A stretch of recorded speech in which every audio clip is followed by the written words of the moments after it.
This examination can be found in an 1835 book created for schools and academies in the United States.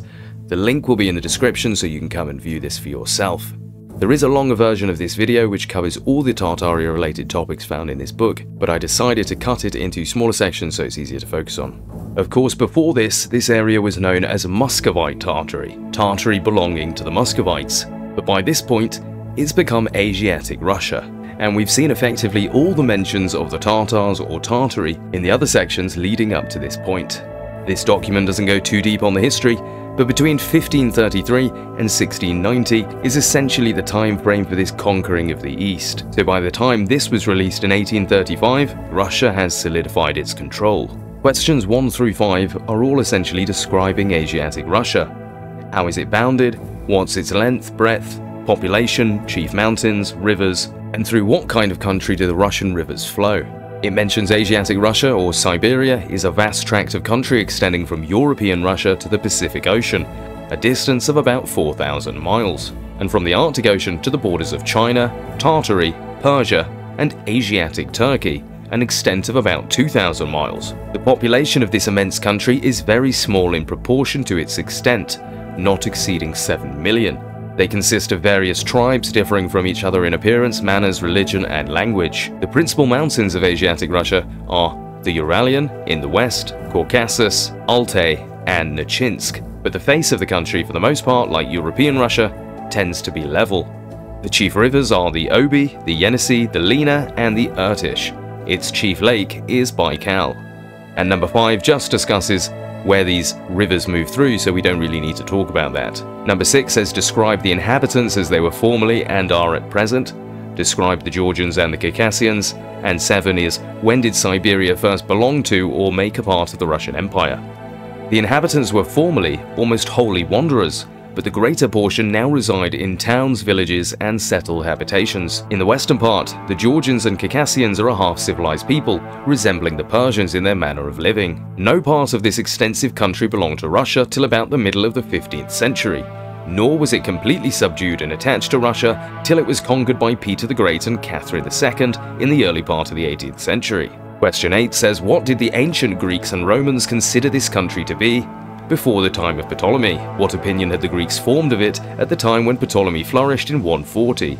What was the utmost extent of land they knew towards the east? The ancient Greeks and Romans extended their imaginary Scythian Ocean over the space occupied by Siberia. Ptolemy, who flourished in 140 and was better informed, says that a vast unknown region lay to the northeast of the Caspian Sea, but the utmost extent of ancient geography scarcely reached the Uralian Mountains. Question 9. Under what other general name is this country frequently comprised? The whole of Asiatic Russia, extending from Turkey, Persia, Hindustan, and China to the Arctic Ocean, is frequently comprised under the general name of Tartary. Question 10. When did the Tartars found a settlement on the banks of the Irtysh and the Oby? In the Middle Ages, travelers, and among others Marco Polo, heard the Tartars speak vaguely of a country which was rich in furs but covered with perpetual darkness. In 1228, the Tartars founded settlements on the banks of the Irtysh and Oby. Number 11. What do the Russians consider the natural boundary between Siberia and Russia and Europe? And number 12, how is it bounded? In looking over a description of the Russian Empire, inserted in the memoirs of the Petersburg Academy, we find that this learned body considered the Uralian Mountains both as naturally dividing the Russian dominion into two parts, and as fixing invariably the true boundaries of Siberia.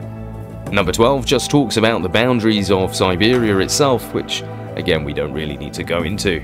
Questions 13 and 14 are just describing the surface of Siberia, as in land and what the geography is like, and 15 to 18 are covering the chief animals, where it says the Siberian wilds and forests are filled with a great variety of animals. The reindeer wanders over the whole northern waste from west to east and is of great value. The mountains of Caucasus on the west afford the urus or bison and the ibex. Large stags are found in the tracts around Lake Baikal on the east, and wild horses roam in herds over the steppes adjacent to Tartary. The bear, the wolf, and the fox are common in Siberia, as also are hares, squirrels, and beavers. The best sables are found in the neighborhood of Yakutsk and in Kamchatka. Number 19, for what is Siberia chiefly valuable, and for what does it serve? So remember, every time it says Siberia, really it is essentially just saying Tartary, because these were the most northern regions of Tartary. Siberia is chiefly valuable to Russia for its mines and furs. It also serves as a place of banishment for delinquents. Prisoners of state have also been sent there who have greatly contributed to civilize and improve the country. Agriculture has made but little progress. So Siberia, even 200 years ago, was still being used then for a place to banish delinquents and people that you didn't want to have to deal with. Question 20. Whence is the name of Siberia? When and where was Siberia founded?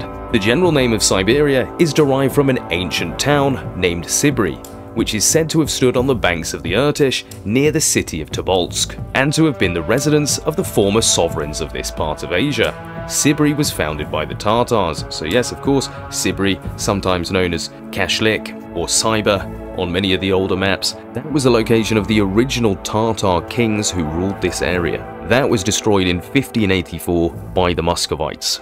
Question 21. How is Siberia divided?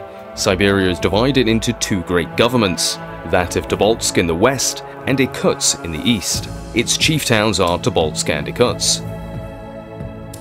The next few questions are just describing Tobolsk, Astrakhan, Irkutsk, Kamchatka, and the mountains of Kamchatka, which again we don't really need to talk about. Question 30 asks us what are the chief nations of Asiatic Russia, and then asks us to describe them. The principal nations or tribes of Asiatic Russia are the Tatars, Ostyaks, Koryaks, and Samoyeds. The Tatars people the southern parts of Asiatic Russia, from the Crimea to the Irtysh. These are considered the most civilized and industrious of all the natives. They are in general of a tawny complexion, stout and well-made, robust and vigorous. The Mongol and Manchu Tatars are of a copper color, and in general short and ugly. These extend from the Irtysh to Kamchatka under the various names of Kalmucks, Buryats, Mongols or Moguls, Manchus and Tungusians or Tungusi. The Polar race are of a small stature, deformed and tawny, with black and coarse hair, with little eyes. These extend along the Arctic Ocean and reckon about 500,000 inhabitants under the names of Ostyaks, Koryaks and Samoyeds, who are generally from 4 to 5 feet in height. From their habits of life, they are filthy and squalid in the extreme and are sunk in gross superstition and idolatry.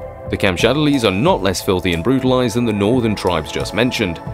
The Laplanders in the north of Europe and the Eskimo in the northern parts of America are of the same race and very similar in their appearance, habits and manners. What has been said therefore of Lapland may be referred to all the northern part of Asia. The Ostyaks inhabit the country chiefly about the River Oby, somewhat to the northward and southward of the latitude of 60 degrees. They are not much superior to the Samoyeds, although living to the south of them. The Ostyaks have no alphabet, nor can they count higher than 10. They are, says a Russian traveler, small and feeble. Their dress is made of skins and furs, and like the Samoyeds, they live by hunting and fishing. The country of the Samoyeds lies along the seacoasts in the northwest of Siberia. It is very barren, and the inhabitants live in a style which much resembles that of brutes, subsisting chiefly by their reindeer or by hunting. The Kamchadales, like the Samoyeds and Ostyaks, have also their winter and summer cabins, which are generally about 12 feet high and subsist chiefly on fish. They travel on a small carriage like the Laplanders and Samoyeds, but instead of the reindeer, they're drawn by dogs, which greatly resemble our shepherd's dog. In the north of Kamchatka, the cabins are subterranean. The cabins in Kamchatka are actually built underground, they're subterranean. So that's something I'd never heard of before, so very curious. In 1835, underground cabins in Kamchatka, and of course, the dogs pulling the sleds, much like we see in Alaska. Very interesting, underground cabins, and we've learned about the people who are in Siberia, the different types of Tatars and other people, because it wasn't just the Tatars, but of course they were called Tatars. They were all distinguished as Tatars, the Tartarians, the people that come from Tartary, but they were individual groups, like you say, some of them better at battle. The Mongols, definitely much better than the 4 to 5 feet tall ones in the northern coasts. So that's the end of Asiatic Russia, or Muscovite Tartary, Siberia, whatever you want to call it, and we're now going to move on to Tartary in general.